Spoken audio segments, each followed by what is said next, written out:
Iran ने Israel को चेतावनी दी है कि अगर हिजबुल्लाह ने हाइफा पर हमला किया तो कुछ भी नहीं बचेगा। इस चेतावनी को भारत के लिए भी खतरा माना जा रहा है। दरअसल भारत की अडानी पोर्ट्स हाइफा बंदरगाह का संचालन करती है। ऐसे में अगर हिजबुल्लाह का हमला होता है तो बंदरगाह को नुकसान पहुंच सकता है। ईरान की ये धमकी हाइफा में इजरायली नौसैनिक अड्डे के ऊपर हिजबुल्लाह के ड्रोन के उड़ान भरने के बाद आई है।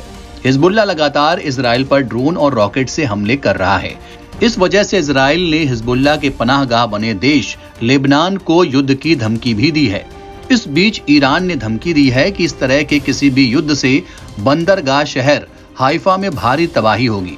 हालांकि ईरान की इस धमकी से भारत की टेंशन बढ़ गई है, क्योंकि वर्तमान में हाइफा बंदरगाह के कार्गो टर्मिनल का संचालन भारतीय कंपनी अडानी पोर्ट्स कर रही है।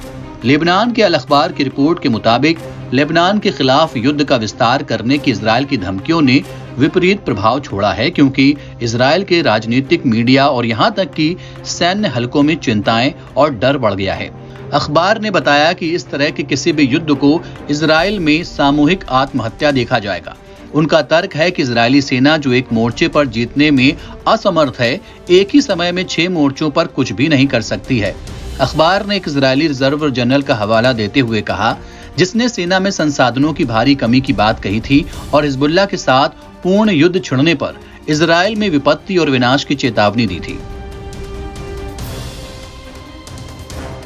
अल अखबार ने हाइफा विश्वविद्यालय के एक प्रोफेसर का भी हवाला दिया, जिन्होंने कहा था, हिजबुल्लाह के साथ किसी भी युद्ध में बंदरगाह शहर के 1/3 घर धराशायी हो जाएंगे और हजारों मिसाइलें हाइफा से ज्यादा दूर नहीं होंगी।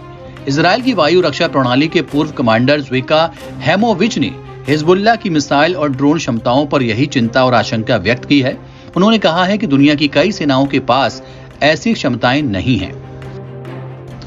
2022 में ports and special economic zone और इजराइल के कैडोट ग्रुप के एक कंसोर्टियम ने हाइफा बंदरगाह के निजीकरण के लिए 1.18 बिलियन अमेरिकी डॉलर की भारी भरकम राशि का टेंडर जीता था। कंसोर्टियम में अदानी समूह की 70% हिस्सेदारी है। हाइफा बंदरगाह पूर्वोत्तर इजराइल में एक प्राकृतिक संरक्षित खाड़ी में है।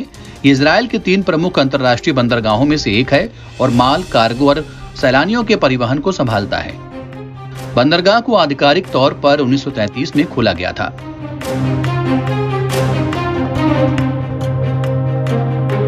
हंगामा टाइम्स की तमाम खबरों को देखने के लिए हंगामा टाइम्स को सब्सक्राइब कर लीजिए और बेल आइकन दबा लीजिए। अगर आपको ये वीडियो अच्छा लगा हो तो लाइक बटन प्रेस कर अपनी प्रतिक्रिया हमारे कमेंट बॉक्स में देना मत भूलें।